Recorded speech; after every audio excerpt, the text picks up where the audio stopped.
70% of diamond purchase ನಮ್ಮ ಇಂಡಿಯಾದಲ್ಲಿ apparently bin told ಇದೆಲ್ಲ ಇನ್ಫ್ಲೂಯೆನ್ಸ್ ಆಗೋದು ಬೈ ಹೆಣ್ಮಕ್ಳಿಂದಲೇ. ಅಂದರೆ ಇವಾಗ ಯಾರೋ ತೊಗೊಂಡ್ರೆ one more woman will get influenced. And so ನಿಮ್ಮ ಪ್ರಕಾರ ಬೈಯಿಂಗ್ ಪ್ಯಾಟರ್ನ್ಸ್ ಹೆಂಗಿದೆ ಇಂಡಿಯಾದಲ್ಲಿ? What are the trends? ನಾವು ಇದು ಅರ್ಥ ಮಾಡಬೇಕು ರಶ್ಮಿ ಅವರೇ, ನಾವು ಹೆಂಗಸರಿದ್ರೆ ನಾವು ಇರೋಕ್ಕಾಗೋದು ಈ ಭೂಮಿಯಲ್ಲಲ್ವಾ.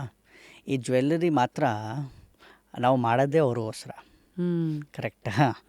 ಅವ್ರು ಹಾಕ್ಕೊಂಡ್ರೇ ನಾವು ಮ್ಯಾನುಫ್ಯಾಕ್ಚರಿಂಗ್ ಮಾಡೋಕ್ಕಾಗೋದು. ನಮ್ಮ ಜೀವನ ಎಲ್ಲ ಅವ್ರ ಮೇಲೇ ಇರೋದು. ನಿಜ ಹೇಳ್ಬೇಕಂದ್ರೆ ಅದು ನಂಬಿಕೆ ಮಾತು, ನಾವು ನಂಬಬೇಕಾಗತ್ತೆ.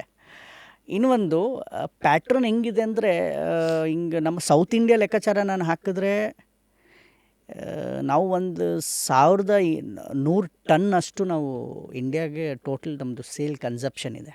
ಅದರಲ್ಲಿ 800 ಟನ್ ನಾವು ಗೋಲ್ಡು ಇಂಪೋರ್ಟ್ ಮಾಡ್ತೀವಿ. ಅರೌಂಡ್ 350 ಟನ್ ನಾವು ರೀಸೈಕಲ್ ಮಾಡ್ತೀವಿ. ಯಾವ ಥರ ರೀಸೈಕಲ್ ಮಾಡ್ತೀವಿ ಅಂದರೆ, ಹಳೆಯ ಚಿನ್ನ ಬಂತು, ಯಾಕಂದರೆ ಈಗ ರೇಟ್ ನಿಮ್ಗೆ ಗೊತ್ತು ಹೆಂಗೆ ಮೇಲೆ ಹರಿತಾ ಇದೆ. ಹೋಗ್ತಾ ಮೇಲೆ ಹೋಗ್ತಾ ಇರೋದು ರೇಟಿಂದ ಏನು ಮಾಡ್ತಾರೆ ಈಗ ಎಲ್ಲರೂ, ಹಳೆ ಚಿನ್ನಗಳು ಮನೇಲಿದೆ ಎಕ್ಸ್ಚೇಂಜ್ ಮಾಡ್ಕೋತಾರೆ. ಆ ಥರ 350 ಟನ್ ಆಗಿದೆ ಈಗ. 800 ಹೊಸದು ಪ್ಲಸ್ ಅರೌಂಡ್ 350 ಟನ್ ಇದು. ಸೊ ಅರೌಂಡ್ 1150-200 ಟನ್ ನಮ್ಮದು ಇಂಡಿಯಾದು ಮಾರಾಟ ಇದೆ. ಇದು report for world gold council ಪ್ರಕಾರ ರಿಪೋರ್ಟ್ ಇದು. ನಾನು ನಿಮ್ಗೆ ಕೊಡ್ತಿರೋದು ಮಾಹಿತಿ ಅದು ಪ್ರಕಾರ. ಪ್ಯಾಟ್ರನ್ ಲೆಕ್ಕಕ್ಕೆ ಹೋಗಿದ್ರೆ ಈಗ ನಮ್ಮ ವರ್ಷದಲ್ಲಿ ಆಲ್ ಓವರ್ ಇಂಡಿಯಾದಲ್ಲಿ 3 ತಿಂಗಳು 4 ತಿಂಗಳು ಮದುವೆ ಇರಲ್ಲ, ಕರೆಕ್ಟಾ? 9ರಿಂದ 10 ತಿಂಗಳು ನಾರ್ತಲ್ಲಿದ್ದರೆ ಸೌತಲ್ಲಿರಲ್ಲ, ಸೌತಲ್ಲಿದ್ದರೆ ಈಸ್ಟಲ್ಲಿರಲ್ಲ, ಈಸ್ಟಲ್ಲಿದ್ದರೆ ವೆಸ್ಟಲ್ಲಿರಲ್ಲ ಮದುವೆಗಳು. ಯಾಕಂದರೆ ನಮ್ಮ ಗಾಡಿ ಆದರೆ ಅವ್ರು ಸ್ಟಾಪ್ ಆಯಿತು, ನಮ್ಮ ಕಾರ್ತಿಕ ಆದರೆ ಅವರು ಒಂಥರ ಎಲ್ಲ ರೀಜನ್ಸಲ್ಲಿ ಬೇರೆ ಬೇರೆ ತಿಂಗಳುಗಳಲ್ಲಿ ಮದುವೆ ಆಗುತ್ತೆ. ಅದಕ್ಕೆ ಈ ಚಿನ್ನ ಹುಟ್ಟಿಂದ ಸಾಯೋ ಗಂಟೆ ನಮ್ಮ ಚಿನ್ನ ಬೇಕೇ ಬೇಕಾಗುತ್ತೆ. ಮಕ್ಕಳು ಹುಟ್ಟಿದ ತಕ್ಷಣ ಒಂದು ಬೆಳ್ಳಿದು ಪಾತ್ರೆದಲ್ಲಿ ಒಂದು ಸ್ಪೂನು, ಒಂದು ಚಿಕ್ಕ ಬಟ್ಲು ಬೇಕೇ ಬೇಕು. ದೊಡ್ಡವನಾದರೆ ಒಂದು ಎಂಗೇಜ್ಮೆಂಟ್ ರಿಂಗ್ ಬೇಕು. ಇನ್ನು ದೊಡ್ಡವನು ಮದುವೆ ಆದರೆ ಸರ, ಹಾರ, ನೆಕ್ಲೆಸ್ಸು, ರಿಂಗು ಎಲ್ಲ ಬೇಕು. ವಯಸ್ಸು ಆಗ್ತಾ ಆ್ಯನಿವರ್ಸರಿ ಗಿಫ್ಟ್ಗಳು ಬೇಕು. ಸೊ ನಾನು ಯಾವಾಗಲೂ ಹೇಳ್ತೀನಿ, ಜಿಂದಗಿಗೆ ಸಾಥ್ ಬಿ ಜಿಂದಗಿಗೆ ಬಾತ್ ಬಿ. ಇದು ಲೈಫ್ ಇನ್ಶೂರೆನ್ಸ್ ಥರ.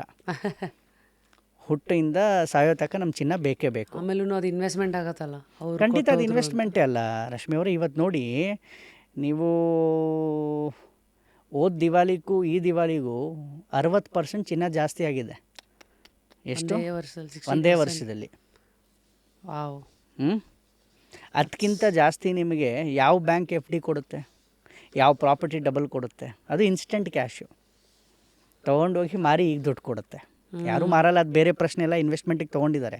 ಬಟ್ ಕಷ್ಟ ಕಾಲದಲ್ಲಿ ಇಮ್ಮಿಡಿಯೇಟ್ ಯಾವುದಾದ್ರೂ ದುಡ್ಡು ಕೊಡಬೇಕು ಇಲ್ಲ ದುಡ್ಡು ತೊಗೋಬೇಕಂದ್ರೆ ಚಿನ್ನನೇ. ಅದು ನಾನು ಒಂದು ಹೇಳೋಕ್ಕೆ ಇಷ್ಟಪಡ್ತೀನಿ. ಯಾಕಂದರೆ ಯಾವ ಪ್ರಾಪರ್ಟಿ ತೊಗೊಂಡ್ರು ಒಂದು 6 ತಿಂಗಳು 3 ತಿಂಗಳು ಬೇಕು ರಿಜಿಸ್ಟ್ರೇಷನ್ ಮಾಡಿ. ಅವ್ನು ನೋಡ್ಕೊಂಡು ಹೋಗ್ತಾನೆ, ಅಗ್ರಿಮೆಂಟ್ ಮಾಡಬೇಕು, ಅಡ್ವಾನ್ಸ್ ಕೊಡಬೇಕು. 6 ತಿಂಗಳಾದ್ಮೇಲೆ ರಿಜಿಸ್ಟ್ರೇಷನ್ ಆಗುತ್ತೆ. ಚಿನ್ನ ಕಷ್ಟಕ್ಕೆ, ಸುಖಕ್ಕೆ, ದುಃಖಕ್ಕೆ. ಸುಖ ಮನೆಯಲ್ಲಿ ಮದುವೆ ಇರಲಿ, ಯಾರೋ ಮಕ್ಕಳು ಹುಟ್ಟಿದ್ದಾರೆ, ಏನೋ ಪ್ರೋಗ್ರಾಮ್ ಇದ್ದರೂ ನಮ್ಮ ಚಿನ್ನ ಖುಷಿ ಕೊಡುತ್ತೆ. ದುಃಖದಲ್ಲೂ ನಮ್ಗೆ ಯಾವಾಗಲೂ ಬೆನ್ನಿಂದ ನಿಂತ್ಕೊಳ್ಳುತ್ತೆ. ಅದು ಒಂಥರ ಎಲ್ಲ ಕಡೆಯಿಂದ ನಮ್ಗೆ ಕಾಪಾಡುತ್ತೆ. ಸೊ ದೇವರೇ ಶುಕ್ರ ಹೇಳ್ತೀವಲ್ಲ, ನಮ್ಮ ಶುಕ್ರ ದೇವ್ರಿಗೆ ಯಾವತ್ತು ನಮ್ಮ ಇಂಡಿಯಾಲಿ ಇವತ್ತೊಂದು ಟ್ರೆಡಿಷನ್ ಏನಿದೆ ಅಂದರೆ, ಎಲ್ಲ ದೇಶದಲ್ಲಿ ಜ್ಯುವೆಲ್ಲರಿ ಒಂದು ಫ್ಯಾಷನ್ ಇರ್ಬೋದು, ನಮ್ಮ ದೇಶದಲ್ಲಿ ಅದು ಫ್ಯಾಷನ್ ಅಲ್ಲ, ಇಮೋಷನ್ಸು. ಮತ್ತು ನಾವು ಚಿನ್ನಕ್ಕೆ ಲಕ್ಷ್ಮಿ ಅಂತ ಹೇಳ್ತೀವಿ. ಅದಕ್ಕೆ ನಮ್ಮ ಮನೆಗಳಲ್ಲಿ ಎಲ್ಲ ಬೆಳೀತಾ ಇದೆ ಲಕ್ಷ್ಮಿ, ಕಮ್ಮಿ ಆಗಿಲ್ಲ.